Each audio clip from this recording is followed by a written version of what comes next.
बहू बनी सन्यासी। एक दिन टीवी पर बाबा बिरजूनाथ का प्रवचन चल रहा था।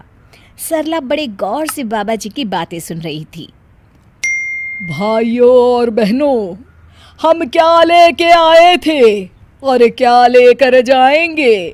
दुनिया तो मोह माया का जाल है।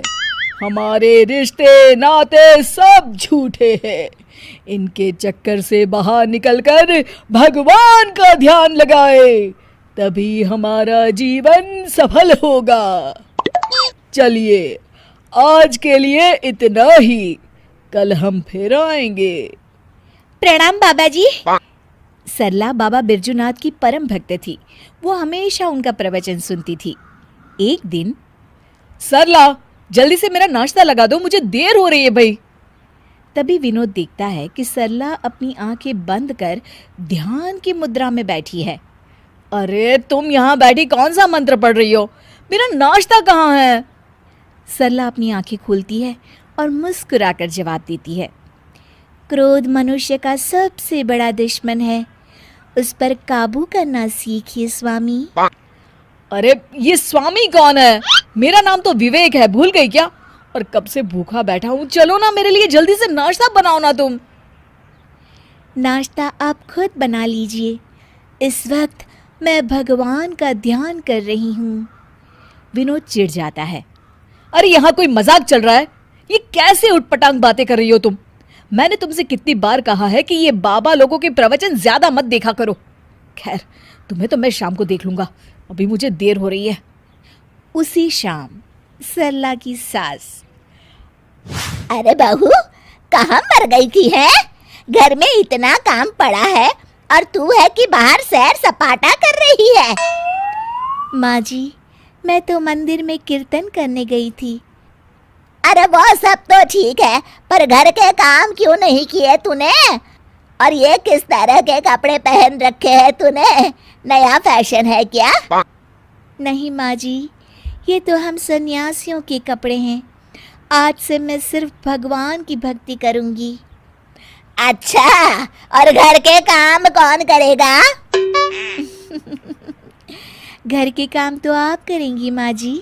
अच्छा, मैं चलती हूँ, मेरा ध्यान का समय हो गया है।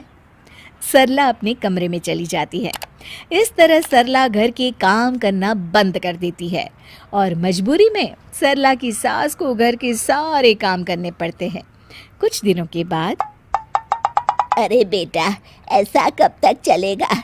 इस बुढ़ापे में सुबह से शाम तक काम कर कर के लगता है मैं तो बहुत जल्द भगवान को ही प्यारी हो जाऊंगी। तुझे अपनी माँ की जरा भी चिंता नहीं है क्या? माँ, मेरी तो समझ में नहीं आता कि सरला का क्या करूं। एक बात बोलूं बेटा, जब से बहू सन्यासी बनी है तब से कुछ ज्यादा ही पेटू हो गई है। सारा दिन खाने का ऑर्डर देती रहती है। तभी दरवाजे पर सरला की सहेली कोमल आती है। नमस्ते माँ जी, सरला घर पर है क्या? हाँ है, अपने कमरे में। थोड़ी देर के बाद सरला अपने कमरे से आवाज देती है, माँ जी, 2 कप चाय ले आइएगा और साथ में कुछ नाश्ता भी। अरे जरा दम तो लेने दे महारानी। कुछ कहा क्या माँ जी? अरे कुछ नहीं बहू, आती हूँ चाय नाश्ता लेकर अभी। सरला की सास जैसे ही नाश्ता लेकर कमरे की तरफ जाती है कि दोनों के जोर जोर से हंसने की आवाज सुनाई देती है। सरला की सास वहीं रुककर दोनों की बातें सुनने लगती है। मान गए तुझे सरला, आखिर तू शर्त जीत गई। इतने दिनों से तूने अपनी सास को क्या बेवकूफ बना के रखा है और इस घर में मजे कर रही है। अरे वो बुढ़िया आधी बेवकूफ तो पहले से थी, मैंने अब उसे पूरी बेवकूफ बना दिया। अच्छा, तो ये बात है। ठहर जा बहू, अब तू देख ये बेवकूफ बुढ़िया क्या करती है। सरला की सास अपने बेटे विवेक को सारी बात बता देती है। अगले दिन, क्या हुआ माँ जी, ये सूटकेस लेकर आप लोग कहाँ जा रहे हैं और आज आप दोनों ने मेरी तरह सन्यासियों वाले कपड़े क्यों पहन रखे हैं? बहू, आज से हम दोनों भी तेरी तरह सन्यासी बन गए हैं।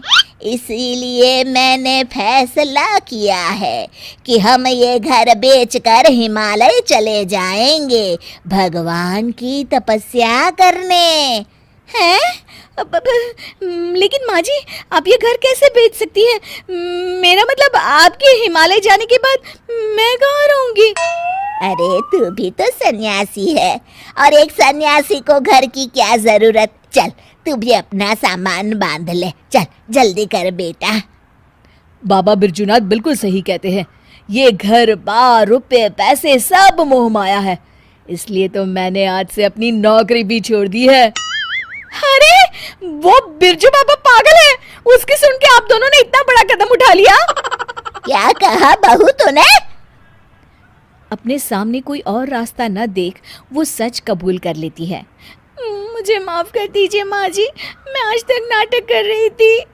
अरे तो हम कौन सा सच में सन्यासी बन गए, हम भी तो नाटक कर रहे थे। माँ ने बिल्कुल सही कहा। अब तुम्हारे ड्रामे का पर्दा गिर चुका है सरला। चल बहू चल, जल्दी से झाड़ू उठा और घर की साफ सफाई में लग जा। उसके बाद खाना बनाने की तैयारी भी तो करनी है ना तुझे। हाँ हाँ जी माँ जी।